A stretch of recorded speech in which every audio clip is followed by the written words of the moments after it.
প্রথমে ডিমগুলোকে ভালো করে সিদ্ধ করে নিলাম।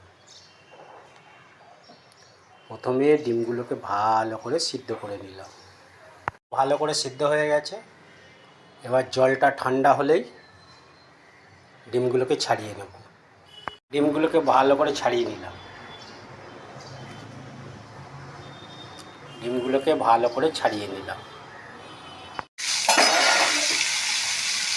সিদ্ধ করা ডিমগুলো ভাজা হচ্ছে।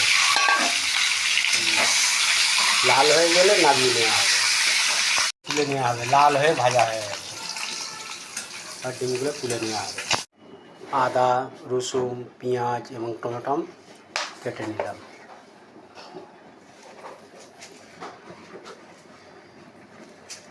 এতে একটু জিরে ফোড়ন দেওয়া হচ্ছে, শুকনো লঙ্কা,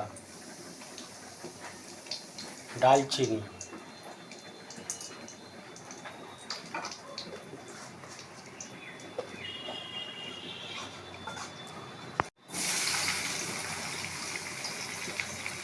আর রসুন বাটা দেওয়া হবে,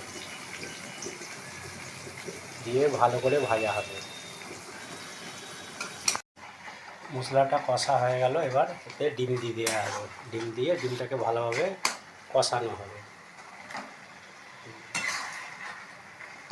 ডিমের কারি খেতে খুব মজা, আপনারা ট্রাই করবেন। ডিমের কারি খেতে খুব মজা। ডিমটা ভালোভাবে কষানো হবে। আদা দিয়ে আদাটাকে ভালো করে ভাজা হবে।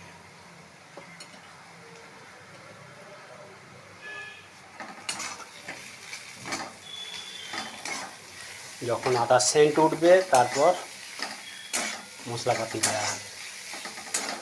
টমেটো,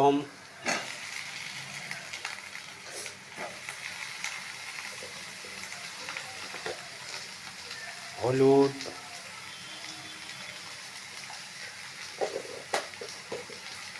জিরে গুঁড়ো,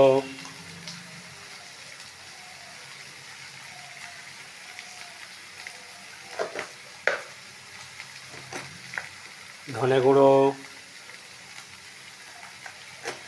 লঙ্কা গুঁড়ো,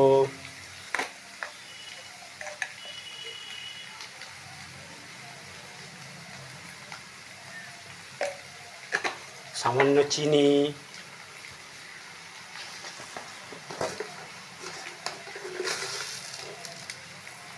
ও একটু নুন দিয়ে ভালো করে নাড়াঘাটা করতে হবে।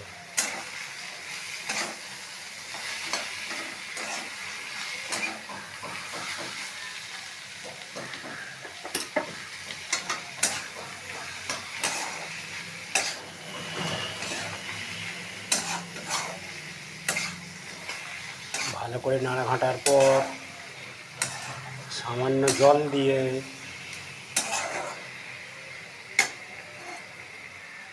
সামান্য পরিমাণ জল দিয়ে নাড়তে হবে। নেড়ে তাকে চাপা দিয়ে দিতে হবে।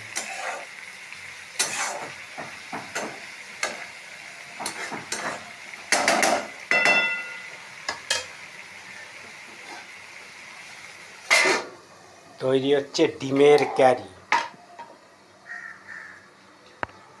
দেখুন কত সুন্দর মশলাটা কষা হচ্ছে। মশলাটা কষা হয়ে গেল। এবার এতে ডিম দিয়ে দেওয়া হবে। ডিম দিয়ে ডিমটাকে ভালোভাবে কষানো হবে।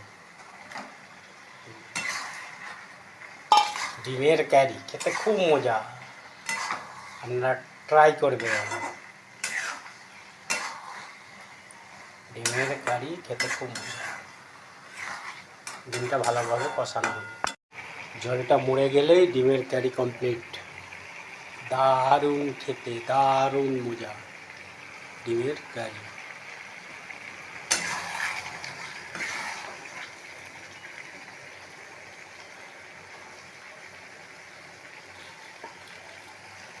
কমপ্লিট।